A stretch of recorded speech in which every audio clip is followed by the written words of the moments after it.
आणि सोनम वांगचुकांना तुम्ही उचललं. साहेब, चादरी पांढऱ्या होत्या पण सरकारचं कृत्य मात्र काळं होतं. याच काळ्या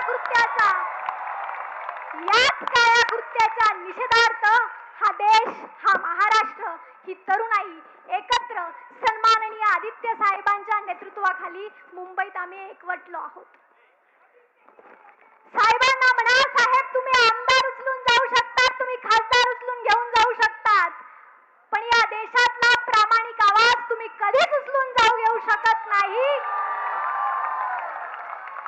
सर का मैं यहाँ पे वेलकम करता हूँ हमारे सारे स्टूडेंट्स को. मैं रिक्वेस्ट करूंगा, can we have a round of applause for mister Tejas Thackeray. Come on people. Bharat Mata की. अरे रिजाइन दो, रिजाइन दो, रिजाइन दो, रिजाइन दो.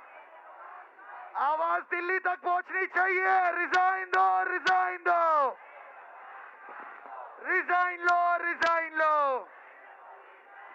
सपोर्ट करो, सपोर्ट करो, सपोर्ट करो, सपोर्ट करो, सपोर्ट करो, सपोर्ट करो. भारत माता की.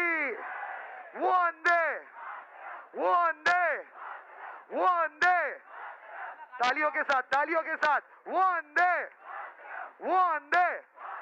एक ही रिदम में. वंदे वंदे वंदे वंदे वंदे वंदे. भारत माता की. भारत माता की. भारत माता की. रिजाइन दो, रिजाइन दो. तालियां रुकनी नहीं चाहिए, तालियां रुकनी नहीं चाहिए. रिजाइन दो, रिजाइन दो, रिजाइन दो, रिजाइन दो. सब आदित्य साहेब, शेवटी या महाराष्ट्रात आवाज कोणी उचलला तर ठाकरेंनी उचललाय. आणि म्हणूनच सांगते, सर्वांच्या या ताकदीवर या ची ही तुफान गर्दी, सगळे मुंबईकर जमलेले आहेत. ते एका हिरोसाठी जमलेले आहेत, सोनम वांगचुक यांसाठी जमलेले आहेत. त्यासारखे तुम्ही तरुणाई, या देशाचं भविष्य तुम्ही आहात आणि देशाचे रक्षण करते तुमच्यासारखेच तरुण जवान सरहद्दीवरती आहेत. या तरुणांसाठी मायनस टेम्परेचर, आपल्याकडे जरा मुंबईमध्ये जरा 20-22 टेम्परेचर झालं का थंडी आहे बाबा, मफलर काढा. तिकडे तर बर्फामध्ये सैनिक उभे राहतात आपल्यासाठी, आपल्यासाठी. ते तिकडे आहेत म्हणून आपण इकडे आहोत. या सैनिकांसाठी ज्यांनी सोलार टेंट बनवले, की या सैनिकांनी देशासाठी मरण्यासाठी, म्हणजे मेलो तरी 72 पण माझी भारत माता जगली पाहिजे, त्या देशाच्या सैनिकांसाठी ज्याने सोलर कॅम्प बनवून दिले, टेंट बनवून दिले, तो यांच्यासाठी देशद्रोही ठरतो. हा देशद्रोही. तिथलं पाण्याची टंचाई लक्षात घेऊन ज्यांनी आईस फाउंटन तयार केले, असा हा पर्यावरणवादी, असा हा शास्त्रज्ञ.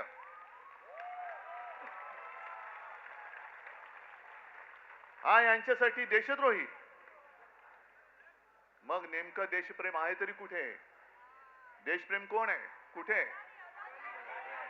यांचं देशप्रेम नाही. अदानीचे सगळे प्रेमी, यांचे सगळे उद्योगपतींचे प्रेमी आहेत. पण काल काही गोष्टी तुम्हाला कळल्या पाहिजेत. काल मी नागपूरला गेलो होतो मंदिर लुटीच्या विरुद्ध सगळ्यांना जागा करायला. आणि नागपूरमध्ये गेल्यानंतर साहजिकच आहे, कोणाचं केंद्र आहे तिकडे? रासव संघ. म्हणजे बघा गंमत कशी आहे की याच संघाने या कालच्या मे महिन्यामध्ये एक स्टेटमेंट दिले त्यांच्या त्या होसबळेने, की पाकिस्तान बरोबर चर्चा केली पाहिजे. पाकिस्तान बरोबर, जो पाकिस्तान आपल्या देशात आतंकवादी घुसवतोय, बॉम्बस्फोट करतोय, सगळं काही करतोय, अतिरेकी हल्ले करतोय, त्याच्याबरोबर चर्चेचे दरवाजे खुले ठेवले पाहिजेत. आणि मोहन भागवतना विचारले तर मोहन भागवत म्हणतात की होय बरोबर आहे, हम हिटलर जैसे नहीं है. अहो भागवत साहेब, हम हिटलर जैसे नहीं है, तुमच्या मोदींना सांगा. आणि पाकिस्तान बरोबर चर्चेची तयारी आहे, मग वांगचूक बरोबर का नाही करत?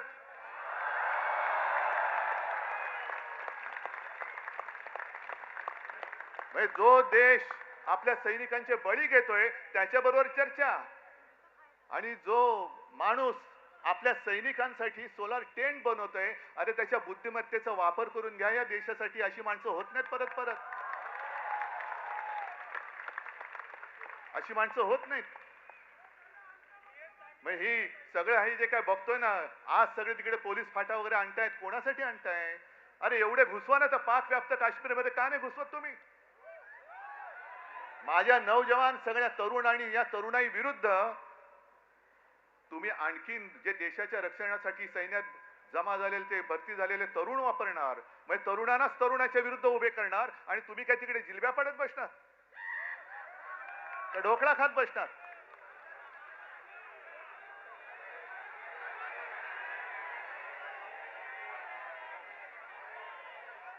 आता काही जण मला विचारतात,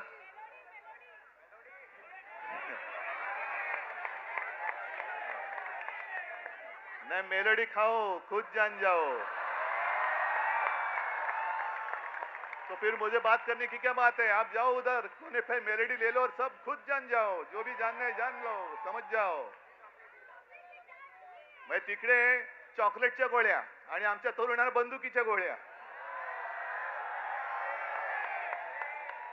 नाही, हे सरकार, म्हणून मी म्हंटल ना, आहोत ना आम्ही हिंदुत्ववादी आहोतच, पण कट्टर देशाभिमानी हिंदू आहोत.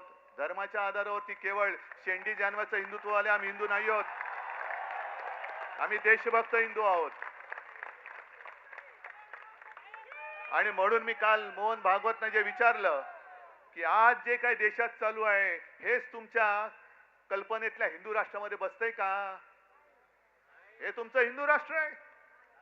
हे हिंदू राष्ट्र आम्हाला अपेक्षित नाही. आमच्या हिंदू राष्ट्रामध्ये देशभक्ती ही महत्वाची आहे. मग तो कोणत्याही जातीपाती धर्माचा असू दे, जो या देशावरती प्रेम करतो तो आमचा आहे.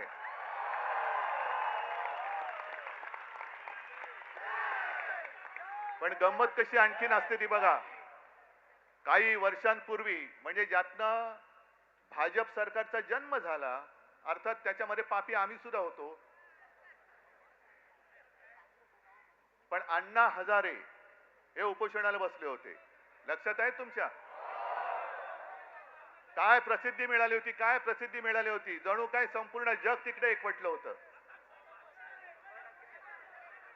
पण त्यावेळेला अण्णांना कोणी देशद्रोही नव्हतं म्हटलं. अण्णांना कोणी चीनचा हेर किंवा हस्तक नव्हतं म्हटलं. अण्णा काय बोलतायत हे विचारण्यासाठी तत्कालीन मनमोहन सिंग सरकारने 4थ्या-5व्या दिवशी त्यांचा माणूस पाठवला होता. विलासराव देशमुखांना पाठवलं होतं. मग ही माणुसकी आज मोदी सरकारमध्ये का नाहीये? आमचा लढा हा माणुसकीसाठी आहे. पण अण्णा हजारेंना सुद्धा असं उचलून चादरी बिदरी आणून, अरे काय अतिरेकाला उचलताय तुम्ही? आणि चादरी कशासाठी पाहिजे? मोदी सरकारला सांगतो की तुम्ही चादरीने वांगचुकना जरी झाकला असेल तरी तुम्ही सत्य झाकू शकत नाहीत. आणि तुमच्या पापावर तर पांघरून अजिबात घालू शकत नाही. तुमचं पाप उघड झालेलं आहे. किती झाका, तुमचा पापाचा कोंबडा हरवणारच आहे. पण अण्णांच्या वेळेला जसं मनमोहन सिंग सरकारने लगेच 4थ्या-5व्या दिवशी दूध पाठवला होता, का नाही पाठवला मोदी सरकारने? का धर्मेंद्र प्रधानला एवढं काय सोनं लागलेलं आहे? काय तरुण मुलांची आणि मुलींची काय मागणी आहे? एक तर शिक्षणाचा, स्वतःच्या शिक्षणाचा पत्ता नाही, त्याच्यामुळे शिक्षणासाठी किती मेहनत करावी लागते हे यांना माहिती नाही. अभ्यास म्हणजे काय असतं हेच जर माहिती नाही तर अभ्यास करून परीक्षेला जाताना पेपर फुटल्यानंतर काय होतं या यातना होणार कशा? नाही, आता डिग्री खरी का खोटी हा सुद्धा प्रश्न आहे.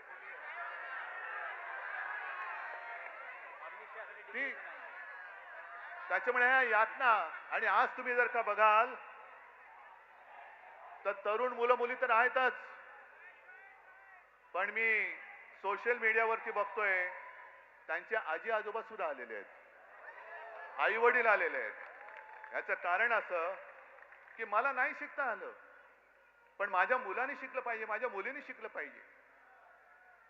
मोदी सरकारची जी घोषणा आहे, मुलगी शिकली प्रगती झाली, अरे पण शिकून परीक्षेला गेली आणि पेपर फुटला, तर ती मुलगी आत्महत्या नाही करणार, मुलगा आत्महत्या नाही करणार. मग एवढ्या मुलाने आत्महत्या केल्या तरी एक धर्मेंद्र प्रधान तुम्ही डोक्यावर घेऊन नाचताय. मग धर्मेंद्र प्रधानला असं काय सोनं लागलेलं आहे? बरं, अण्णा हजारेंचा एक विषय झालाच, पण या घराणेशाही बद्दल आणखीन एक सांगतो. आज सोनम वांगचूक उपोषणाला बसलेत तिकडे, पण सोनम वांगचूक यांचे वडील सुद्धा, त्यांनी सुद्धा उपोषण केलं होतं. माहितीये तुम्हाला किती जणांना? कोण गेलं होतं त्यांच्याकडे बोलायला?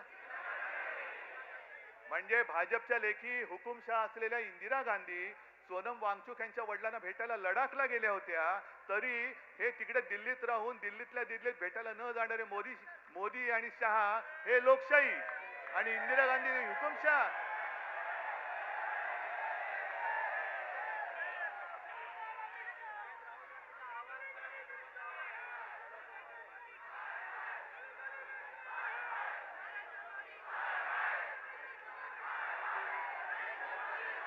एक मिनिट, हा गली गली में शोर आहे, बरोबर आहे, पण तुम्ही जिथून जिथून आलाय, कुठल्याही गल्लीतनं आला असाल, कुठल्याही गावातनं आला असाल, त्या गल्ली गल्लीमध्ये तुम्हाला शोर करावा लागेल, तुम्हाला आवाज उठवावा लागेल. मला जे प्रश्न विचारत होते त्यांना मी हेच सांगतोय की तुम्ही दिल्लीला जाणार का? हो, वेळ येईल तेव्हा मी नक्की जाईन, पण मी एकटा गेलो असतो तर फरक नसता पडला. आज हे सगळे एवढे जण इकडे जमलेत, अख्खा महाराष्ट्र आज तिकडे उभा आहे. आणि हे आंदोलन आता फक्त जंतर मंतर पुरतं मर्यादित ठेवायचं नाही. देशातल्या प्रत्येक कानाकोपऱ्यामध्ये काय तुमची घोषणा नाही, आणखीन काय बोललात? गली गली में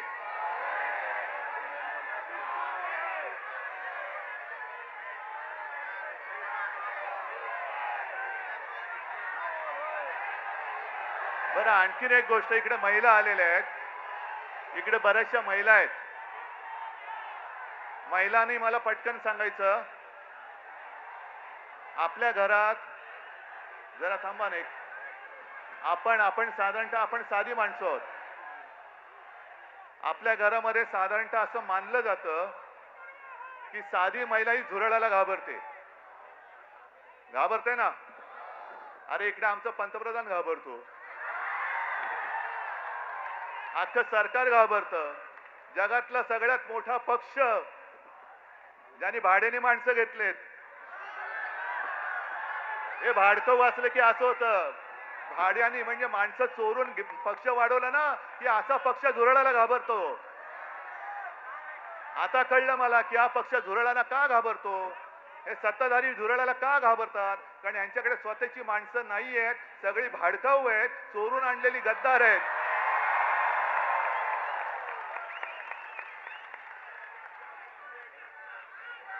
पण आता आपल्याला एक गोष्ट ठरवावी लागेल. माझं या शिवतीर्थावरून मोदी सरकारला आव्हान की तुम्हाला वन नेशन वन इलेक्शन घ्यायचे ना, आत्ता जाहीर करा. उद्या निवडणूक, देशाची निवडणूक आत्ता जाहीर करा, आम्ही तयार आहोत.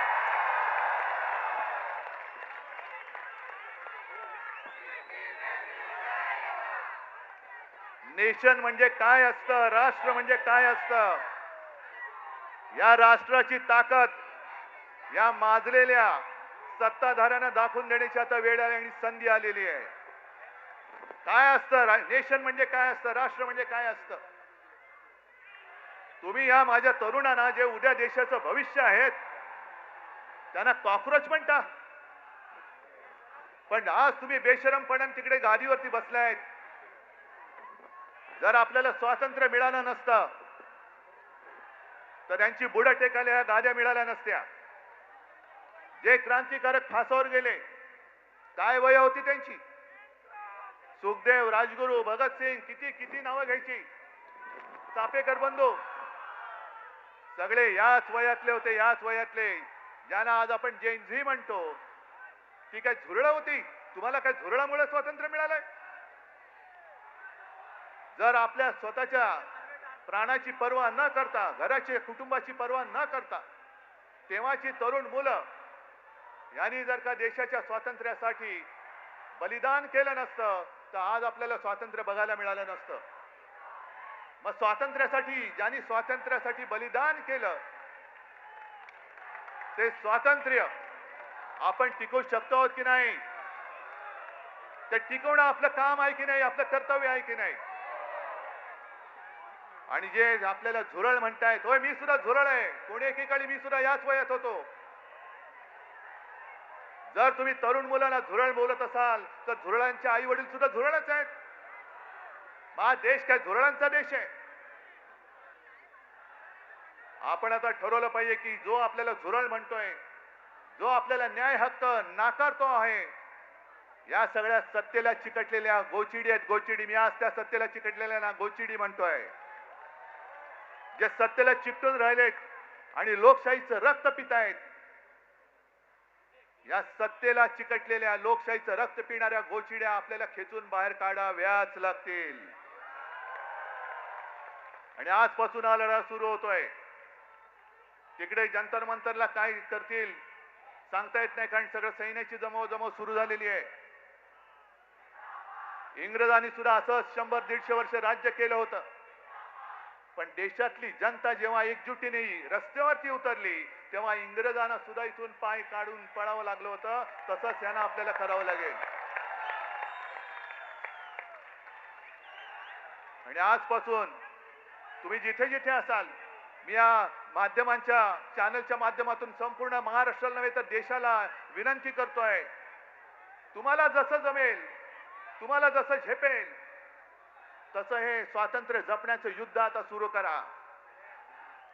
जिथे सभा घ्यायच्या सभा घ्या, जिथे मेणबत्त्यांचा मोर्चा काढायचा मेणबत्त्या मोर्चा, जिथे मशाल मोर्चा काढा, मानवी साखळी तर मानवी साखळी करा. पण जिथे जातील तिकडे सगळ्यांना कळलं पाहिजे की आता अब देश इन लोगों की बात मानने वाला नहीं है.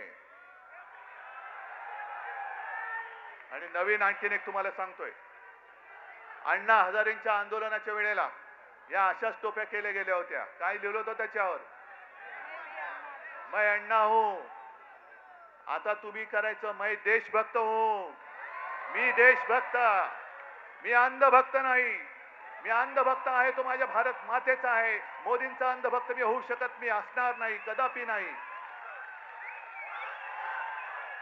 आजपासून सुरू करा, मी देशभक्त.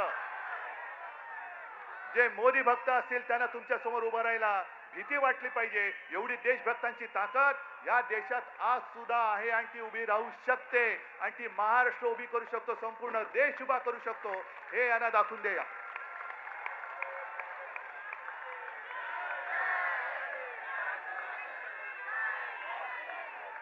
आज तुम्ही एवढ्या मोठ्या संख्येने आलेला आहात. मी म्हणतोय ठिणगी आहे, पण एक ठिणगी वणवा पेटवायला पुरेशी असते. ती ठिणगी आज पडलेली आहे आणि देशाच्या लुटारूंना सत्ता भ्रष्ट केल्याशिवाय आता आम्ही स्वस्थ बसणार नाही. ही शपथ घेऊन आपण ह्या आंदोलनाला सुरुवात करूया. जय हिंद, जय महाराष्ट्र.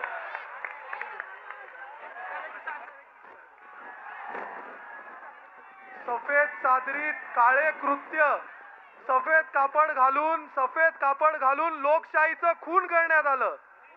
सफेद कापड घालून परवा लोकशाहीचं खून दिल्लीत करण्यात आलं. त्याच्या निषेधार्थ आज आपण सगळे इथे जमलेलो आहोत. भारत माता की वंदे, भारत माता की, छत्रपती शिवाजी महाराज